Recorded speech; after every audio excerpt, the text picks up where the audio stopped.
Ini sambungan ke yang Zoom kok nggak kedengaran nih. Iya, kenapa? Karena istrinya berkhianat. Maksud berkhianat, gak beriman. Allah buat perumpamaan orang kafir, gak beriman itu, istrimu, istri lu. Lebih parah lagi Nabi Nuh itu anaknya pun ikut ibunya, gak beriman juga. Jadi Nabi Nuh masuk surga, istrinya, anaknya, anak Nabi Nuh masuk ke neraka. Nah, tidak bisa ditolong lagi. Kenapa? Karena tidak beriman. Itulah arti dari al-haqqanabihi, sedangkan makna dibaliknya adalah menyadarkan manusia. Jaga iman kita. Jaga iman keluarga kita. Kalau ingin berkumpul di surga saat dunia kita tinggal, jaga itu. Itu makanya kalau orang-orang meninggal dunia, itu kalau boleh pulang, nasihatnya cuma satu. Kalian yang kutinggalkan, kalau ingin bersama lagi kita di akhirat nanti, beriman ya. Karena Allah tidak menyia-nyiakan balasan orang beriman. Allah berjanji, orang beriman akan kumpul kembali. Dikatakan di surat 3,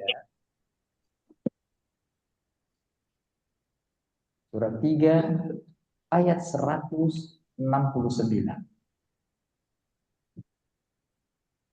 ولا تحسبن الذين قتلوا في سبيل الله أمواتا. Jangan sekali-sekali kamu mengira bahwa orang yang gugur di jalan Allah itu mati. Sebenarnya mereka itu hidup dan dianugerahi rezeki di sisi Tuhan. Jangan kau kira kalau orang beriman itu mati, dia mati. Dia enggak mati, dia meninggal dunia. Mati dalam artian meninggal dunia. Dia hidup di alam barzakh, mendapat rezeki seperti kita sekarang ini. Tapi rezekinya beda dengan kita. Badannya pun beda. Terus lanjut. Mereka bergembira dengan karunia yang Allah anugerahkan kepadanya dan bergirang hati atas keadaan orang-orang yang berada di belakang yang belum menyusul mereka, yaitu bahwa tidak ada rasa takut pada mereka dan mereka tidak bersedih. Kalau dilihatnya kita mengaji, dilihatnya kita melaksanakan hukum-hukum Allah dengan baik, dilihat mereka yang telah meninggal itu anak cucunya tadi beriman, gembira mereka itu. Kami nggak takut lagi, kami nggak sedih lagi. Kalian jangan sampai terkecoh. Jaga iman. Lanjut. Mereka bergirang hati dengan nikmat dan karunia dari Allah dan bahwa sesungguhnya Allah tidak menyia-nyiakan pahala orang-orang. Orang-orang beriman, Allah berjanji bila dia beriman, bila keluarga besarnya beriman, kumpul kembali. Dan itu bukan saja harapan kita semua, tapi juga didukung oleh doa malaikat. Di salah satu doa malaikat itu, ya Allah, orang-orang beriman ini, yang beramal soleh ini, kumpulkan mereka ya Allah, satukan mereka, jangan pisah. Kumpulkan mereka di surga Jannatul Na'im. Seperti doa malaikat yang tertera di surat 40 ayat 8. Ghafir atau surat Mukmin ayat 8. Rabbana wa adkhilhum jannati adnin allati wa'adtahu. Itu doa malaikat. Ya Tuhan kami. Silakan. Wahai Tuhan kami, masukkanlah mereka ke dalam surga Aden yang telah Engkau janjikan kepada mereka, serta orang-orang yang saleh di antara nenek moyang, istri, dan keturunan mereka. Sesungguhnya Engkaulah yang maha perkasa lagi maha bijaksana. Jangan sampai ya Allah mereka beriman ini terkena siksamu dan murkamu. Lanjut. Lindungilah mereka dari keburukan. Siapa yang Engkau lindungi dari keburukan pada hari itu, sungguh Engkau telah menganugerahkan rahmat kepadanya. Itulah kemenangan yang agung. Itulah makanya kita, tanda kita beriman, kita selalu menghayati doa ini. Kita berharap jangan hanya kita, anak cucu kita, keluarga besar kita mendapatkan perlindungan dari Allah bersama-sama di surga. Doanya sangat terkenal, tertera di surat 25 ayat 74. 25 Al-Furqan ayat 74. Alladzina yaquluna rabbana hab lana min azwajina wa dhurriyyatina qurrata a'yun. Dan orang-orang yang berkata, wahai Tuhan kami, anugerahkanlah kepada kami penyejuk mata dari pasangan dan keturunan kami, serta jadikanlah kami sebagai pemimpin bagi orang-orang yang bertakwa. Kita berusaha, warga kita beriman, beramal soleh, kita dukung dengan doa. Kalau kita sabar menghadapi, menjalaninya, apa yang terjadi? Ulaika yujzaunal ghurfah. Sambungannya. Mereka itu akan diberi balasan dengan tempat yang tinggi dalam surga atas kesabaran mereka, serta di sana mereka akan disambut dengan penghormatan dan salam. Malaikat hormat, kalian kami doakan, doa kami terkabul karena kalian melakukan hal terbaik, menjaga diri dan keluarga dari api neraka, bersabar untuk meraih surga. Itulah makanya para orang tua diingatkan Allah, kalian kepala keluarga, tanggung jawab, coba hindari hal-hal yang membuat keluarga kalian masuk neraka. Dikatakan di surat 66 ayat 6. Tadi sudah kita baca ayat 10-nya, ayat 6-nya. Ya ayyuhalladzina amanu qu anfusakum wa ahlikum naro. 46, 10. Surat 66 ya. Oh, 6. Tahrib ayat 6 ya. 666. Wahai orang-orang beriman, jagalah. Wahai orang-orang yang beriman, jagalah dirimu dan keluargamu dari api neraka yang bahan bakarnya adalah manusia dan batu. Penjaganya adalah malaikat-malaikat yang kasar dan keras. Mereka tidak durhaka kepada Allah terhadap apa yang Dia perintahkan kepadanya dan selalu mengerjakan apa yang diperintahkan. Itulah dia arti dan makna bahwa judul Al-Haqqana bihim artinya kami kumpulkan mereka di surga jannatul adnin kalau mereka beriman. Makna dibaliknya menyadarkan kita jaga iman. Karena iman syarat utama agar kita bersatu bersama keluarga di surga. Itu arti dan makna. Sekarang kita masuki pembahasan kedua, hubungan judul yang lalu dengan judul sekarang. Judul terakhir di surat 61 adalah Illa liya'budun.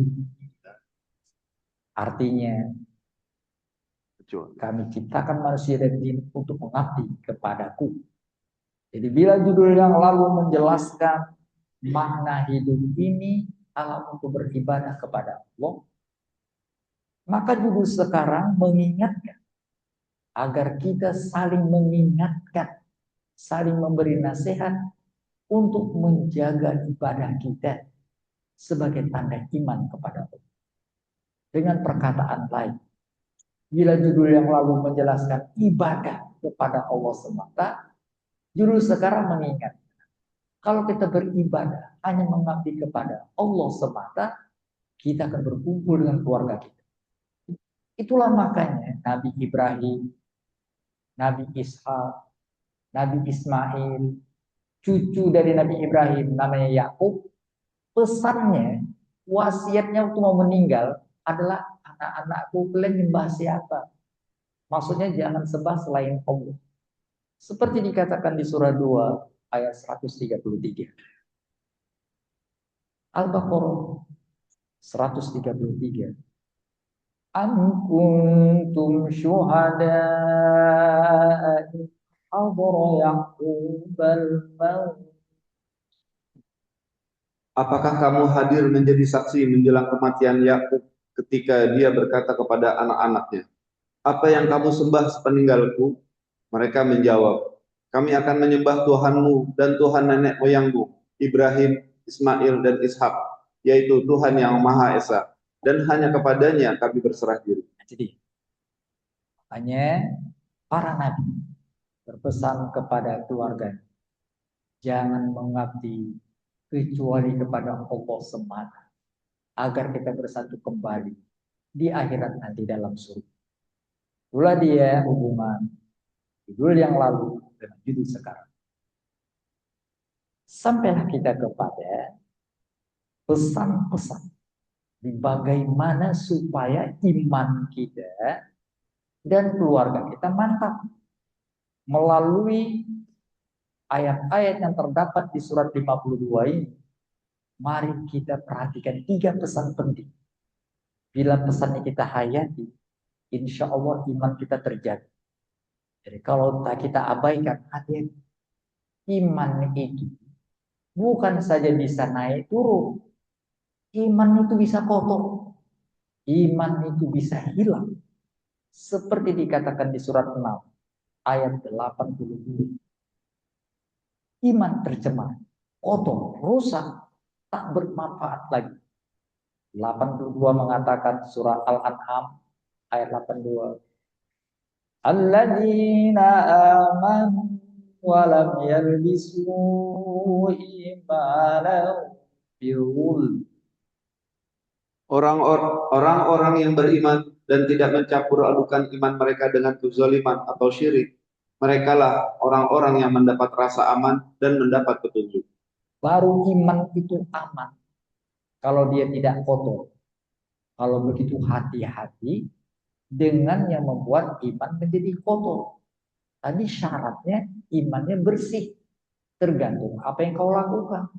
Kalau begitu apa membuat iman itu kotor sehingga rusak, sehingga lenyap, tak bermanfaat lagi? Itu adalah beberapa hal. Terutama syirik. Zulm itu diartikan syirik. Nanti nggak bermanfaat lagi. Seperti yang sering kita dengar saat kita subuh, sholat, kita membaca surat sajadah. Di ayat 29, apa bunyinya?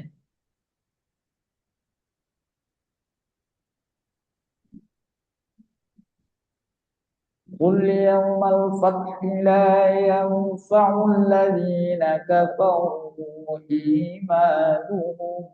Sajadah yang kita dengar waktu kita sholat subuh ini, ayat 29. Katakanlah, pada hari kemenangan itu tidak berguna lagi bagi orang-orang kafir keimanan mereka, dan mereka tidak diberi penangguhan. Karena itu, selama kita masih hidup, mari kita jaga iman itu, jangan sampai kotor. Bagaimana cara menjaga iman? Pertama, hindari dusta. Dusta bohong, merusak iman. Makanya orang beriman itu cirinya jujur. Orang munafik, pura-pura beriman, cirinya bohong. Termasuk bohong juga adalah menuduh orang bohong. Jadi menciptakan hoax itu tanda gak beriman. Menuduh orang melakukan hoax juga sama. Jadi berbohong atau menuduh bohong orang yang benar sama-sama tadi itu merusak iman. Mari kita lihat surat 39. Pada surat 39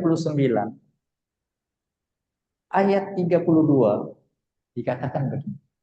Faman awlamu mimman kadzaba 'ala Allah wa kadzaba. Tidak kadzaba bohong, ada kadzaba menuduh bohong. Lanjut.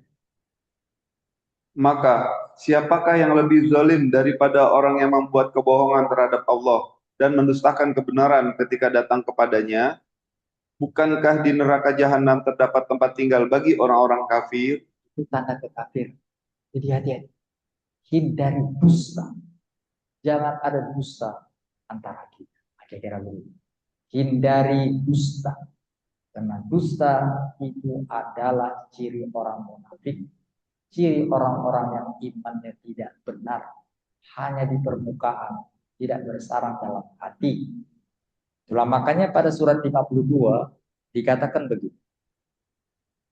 Pada surat yang sedang kita kaji, itu ditegaskan di ayat 11.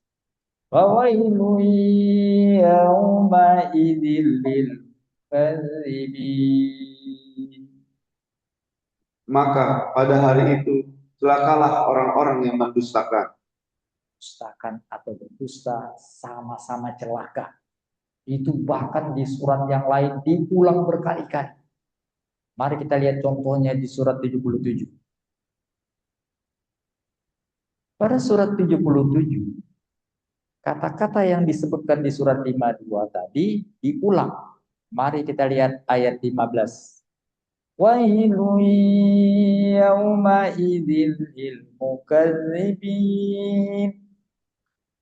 Celakalah pada hari itu para pendusta kebenaran.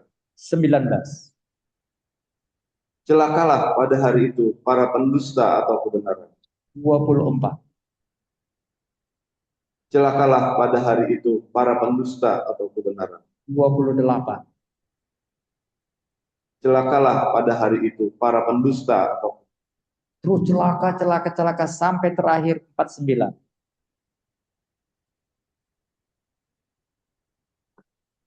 celakalah pada hari itu para pendusta atau kebenaran. Kali-kali Allah ingatkan celaka, artinya hati-hati dengan dusta. Makanya supaya iman kita tetap kokoh, hindari dusta. Dalam hadis disebutkan dusta itu merusak puasa. Khomsun yuftirna shaim. Ada 5 yang membuat nilai puasa itu batal. Puasanya nggak batal, karena ada yang nggak makan, nggak minum, tapi nggak dapat nilai. Kenapa? Karena salah satunya dari yang 5 itu bohong. Khomsun yuftirna shaim. Al-kadhib. Bohong membuat nilai puasa menjadi batal. Puasanya sah karena nggak makan nggak minum, melakukan prosesi puasa seperti biasa, nilainya nggak ada. Rasulullah katakan banyak orang puasa nggak punya nilai. Kenapa? Dia nggak makan nggak minum, dibohong terus, di puasa juga bohong.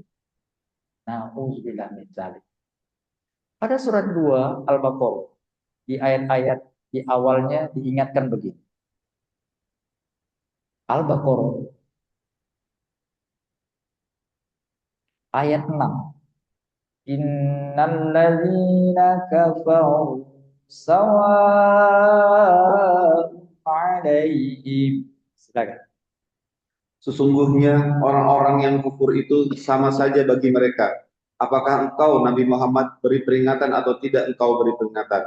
Mereka tidak akan beriman. Sudah mati, diberitahu nggak connect lagi. Lanjut. Allah telah mengunci hati dan pendengaran mereka. Pada penglihatan mereka ada penutup dan bagi mereka azab yang sangat berat. Itu orang kafir. Ada juga orang aku beriman, padahal sebenarnya nggak beriman. Dia menyembunyikan kafir di batin. Lanjut. Di antara manusia ada yang berkata, kami beriman kepada Allah dan hari akhir. Padahal sesungguhnya mereka itu bukanlah orang-orang mukmin. Berarti beriman. Di mulut saja, di hati tidak. Sama dengan bohong. Ayat 10 lanjut. Dalam hati mereka ada penyakit, lalu Allah menambah penyakitnya, dan mereka mendapat azab yang sangat pedih karena mereka selalu berdusta.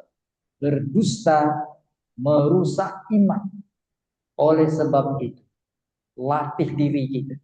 Jangan sampai berbohong. Latih keluarga kita, jangan sampai berbohong. Nak, nanti kalau datang tamu, bilang ayah keluar ya, pada dalam kamar. Itu ngajar anak berbohong. Dipikir anak biasa-biasa aja, nanti ditirunya begitu. Dia mendapatkan pelajaran berbohong dari orang tua. Jangan paksa anak berbohong.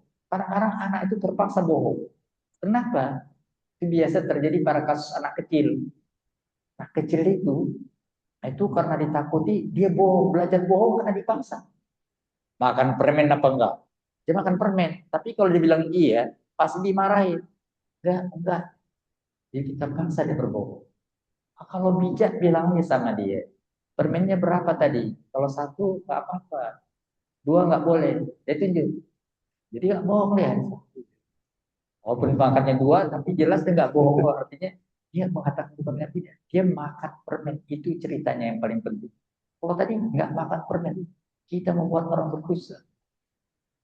Itulah makanya Nabi Ismail mencontohkan ke anak-anaknya, kalau sudah janji, penuhi. Nanti itu dipelajari anak-anak. Kita lihat surat 19, ayat 54. Maryam 54. Wahkum lil kitabi Ismail illahu kana sadiqal wa'di wa kana 'inda rabbih mardiya. Celakalah, Bacakan celaka lagi sekarang. ceritakanlah. Ya, ceritakan aja, jangan celaka. Astagfirullahaladzim. Ceritakanlah Nabi Muhammad kisah Ismail di dalam kitab Al-Quran. Sesungguhnya dia adalah orang yang benar janjinya, Rasul dan Nabi.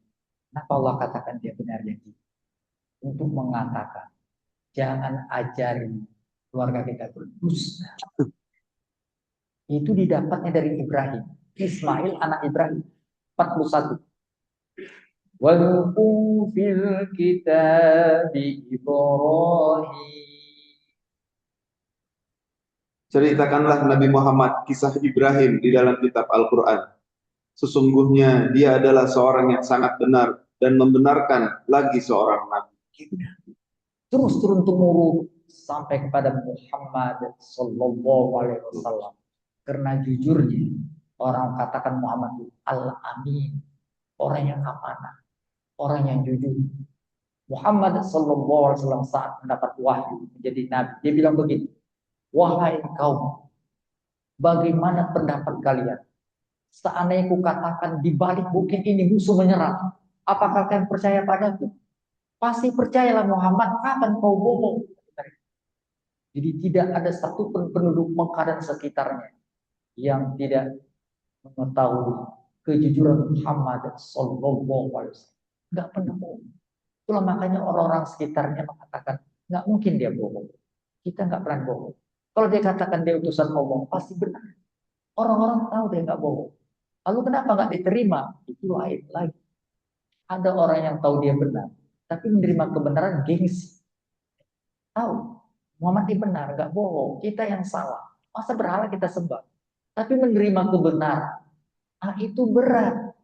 Berat atas seorang musyrik menerima kebenaran. Itu lain cerita. Tapi kebenaran tetap kebenaran. Dan kedustaan merusak iman. Itulah pesan nomor 1. Pesan nomor 2. Pesan nomor 2, merusak iman itu adalah makanan yang haram. Ada makanan yang haram merusak iman. Oleh karena itu, jangan sampai makan makanan yang haram. Makanan yang haram itu bukan saja merusak iman, tapi membuat bebas jalur iblis, anak buahnya para setan, masuk ke diri kita. Itulah makanya dikatakan puasa. Disuruh kita puasa. Puasa itu memblokir jalan setan. Makanya dikatakan setan terbelenggu. Bukan malaikat datang. Allah perintahkan para malaikat, coba sensus berapa banyak setan, ikat semuanya. Arti setan terbelenggu, kita waktu puasa, itu setan nggak bisa masuk. Terbelenggu itu artinya terikat. Terikat itu artinya tidak bisa bergerak. Tak bisa bergerak, nggak bisa masuk. Makanya dia masuk selama ini melalui makanan. Diblokir. As-somu junnah. Puasa itu tameng, perisai. Nggak bisa masuk. Itulah terbelenggu. Bukan malaikat datang, mendatangi setan diikat satu-satu. Banyak setan berkeliaran. Orang-orang yang tadi Ramadan makan-makan, itu dia membiarkan setan. Bukan dia mengikat setan, setan mengikat dia. Karena itu, hati-hati makanan yang haram. Makanan yang haram mempersilahkan setan masuk. Dan ketika itu benih iman terbunuh, yang bersarang adalah kekafiran. Karena itu Allah ingatkan, hai manusia, kalian pada dasarnya orang baik, fitrah. Kenapa rusak iman yang ada, yang kalian bawa dari sejak lahir? Gara-gara makanan. Stop jalannya. Surat 2, 168. Ya ayyuhan nasu kulu mimma fil ardi halalan thayyiban wa la tattabi'u khutuwatis syaitan. Silakan. Wahai manusia, makanlah sebagian makanan di bumi yang halal, lebih lagi baik, dan janganlah mengikuti langkah-langkah setan. Sesungguhnya ia bagimu merupakan musuh yang nyata. Setannya, dia mau masuk, blokir jalannya, buat dia terbelenggu. Kenapa? Lanjut. Innama ya'murukum bisu. Sesungguhnya setan hanya menyuruh kamu untuk berbuat jahat dan keji, serta mengatakan tentang Allah apa yang tidak kamu ketahui. Tidak ngaco tentang Allah, tak terima lagi kebenaran. Pada surat 52 itu tertera di ayat 19.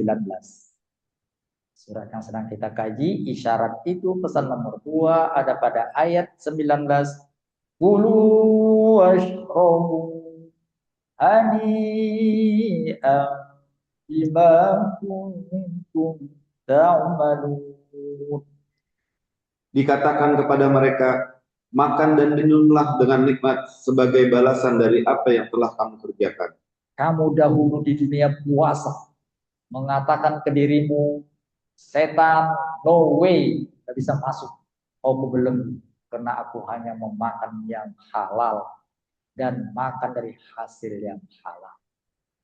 Yang terakhir, yang ketiga, merusak iman itu setelah pertama tadi gara-gara mulut bicara bohong, gara-gara mulut menyantap makanan dan minuman yang haram atau dari hasil yang haram, maka kita disuruh puasa. Maka yang ketiga adalah rusaknya iman gara-gara tidak memperdulikan Al-Quran. Jadi kalau kita tidak peduli sama Quran, cahaya iman itu lenyap. Dengan perkataan lain, tanda kita beriman, membuat iman kita kuat, perhatikan Quran dengan baik. Perhatikan Quran.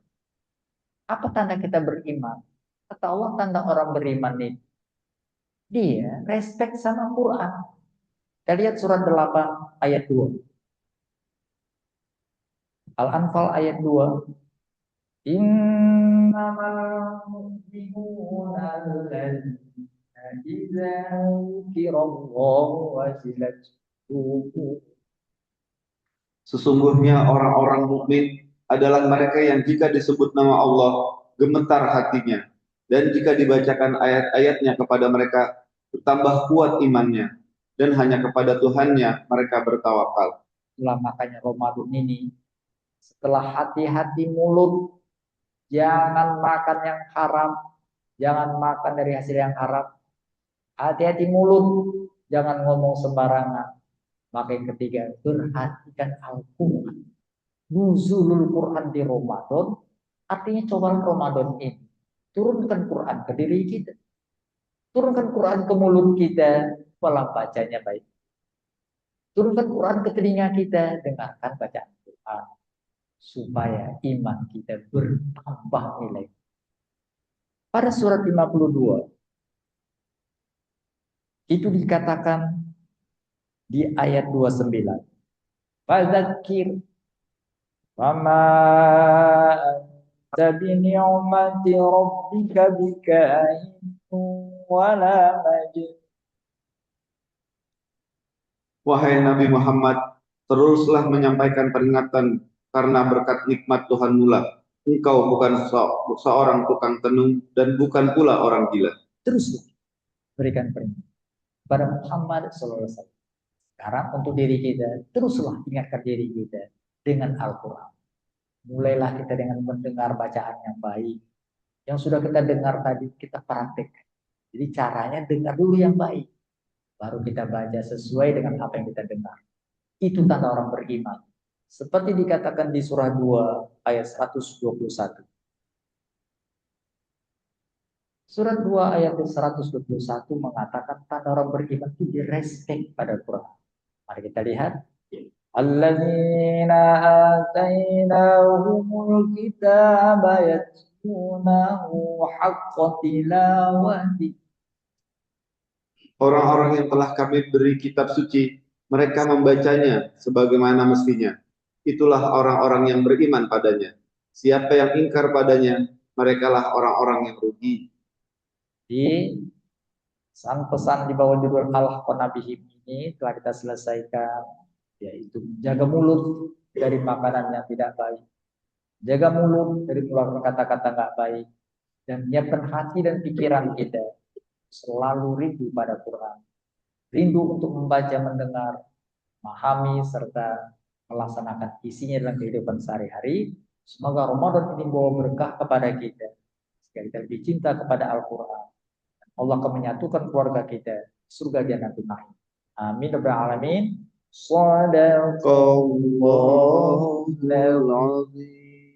Assalamualaikum warahmatullahi wabarakatuh. Waalaikumsalam warahmatullahi wabarakatuh.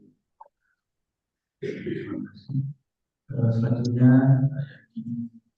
jawab pertanyaan.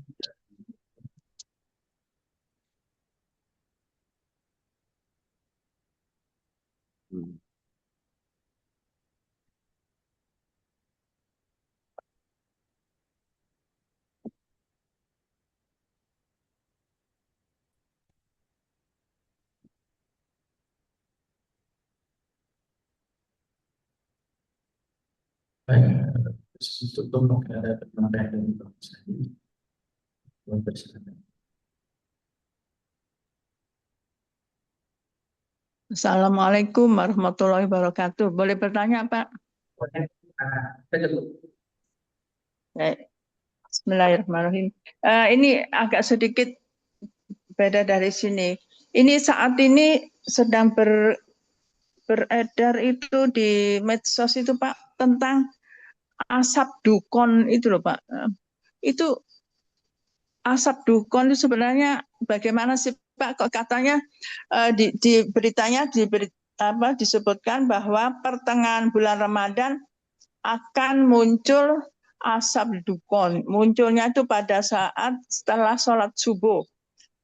Nah, itu cepat pulang dan jangan keluar rumah lagi. Nah, itu apakah itu saya rasanya kok nggak pernah dengar seperti itu, tapi itu di medsos itu ada, Pak, ramai itu. Nah, itu mohon penjelasan, Pak. Iya. Terima kasih. Assalamualaikum warahmatullahi wabarakatuh. Itu juga ya. Iya. Kalau kita merujuk kepada surat 44 ada kata-kata begini. Di surat Duhon itu ada kata-kata begini. Ini tentang kata-kata Duhon nih ya.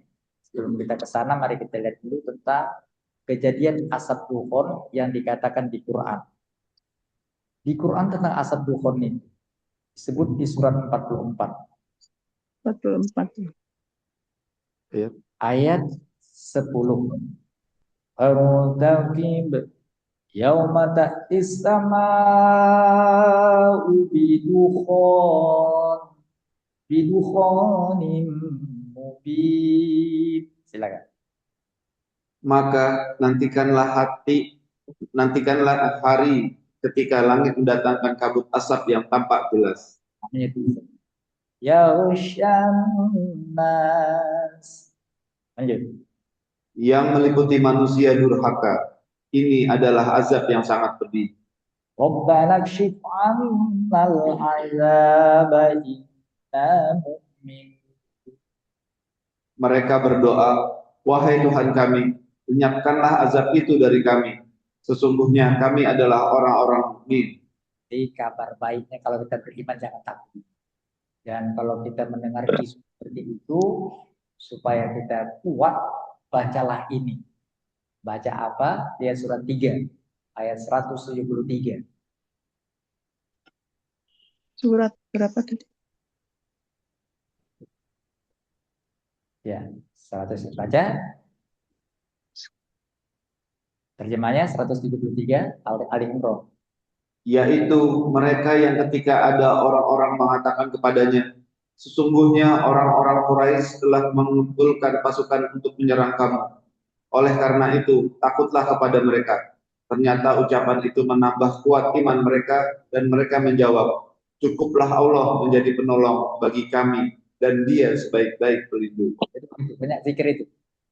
Kalau ada isu seperti itu, katakan hasbunallah wa ni'mal wakil. Baca itu. Buat iman kita kuat. Ini mana sih? Kenapa janji Allah selanjutnya? Bang qalabu bi ni'matin minallah. Silakan. 174 kalau kita baca itu dengan tulus, Allah katakan begini. Mereka kembali dengan nikmat dan karunia dari Allah. Mereka tidak ditimpa suatu bencana dan mereka mengikuti jalan ridha Allah. Allah mempunyai karunia yang besar. Jadi banyak-banyak hasbunallah wa ni'mal wakil. Kira-kira begitu. Baik, terima kasih.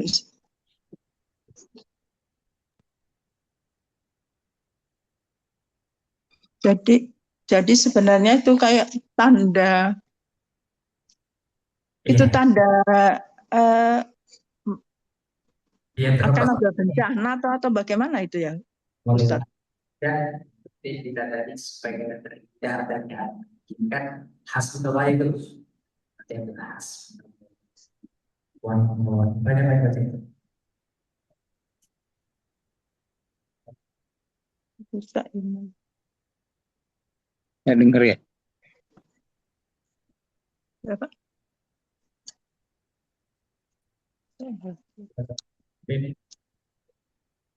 Ya dengar suaranya itu.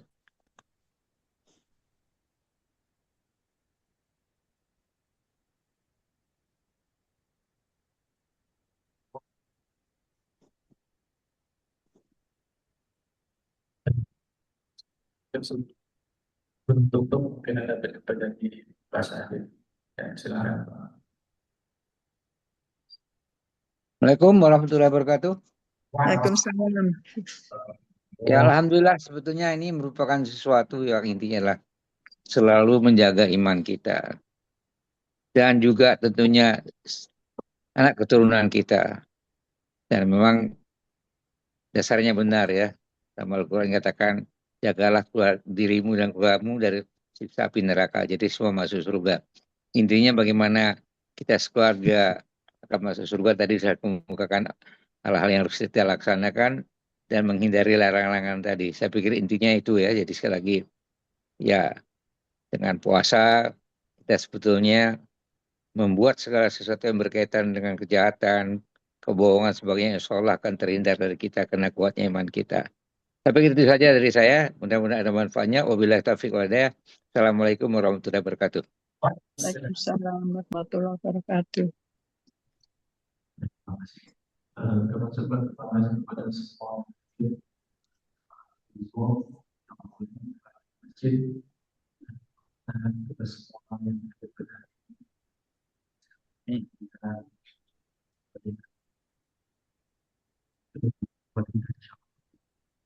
dan saya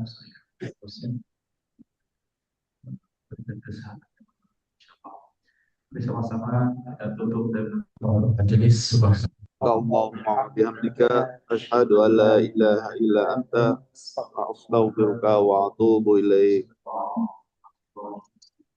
Waalaikumsalam warahmatullahi wabarakatuh.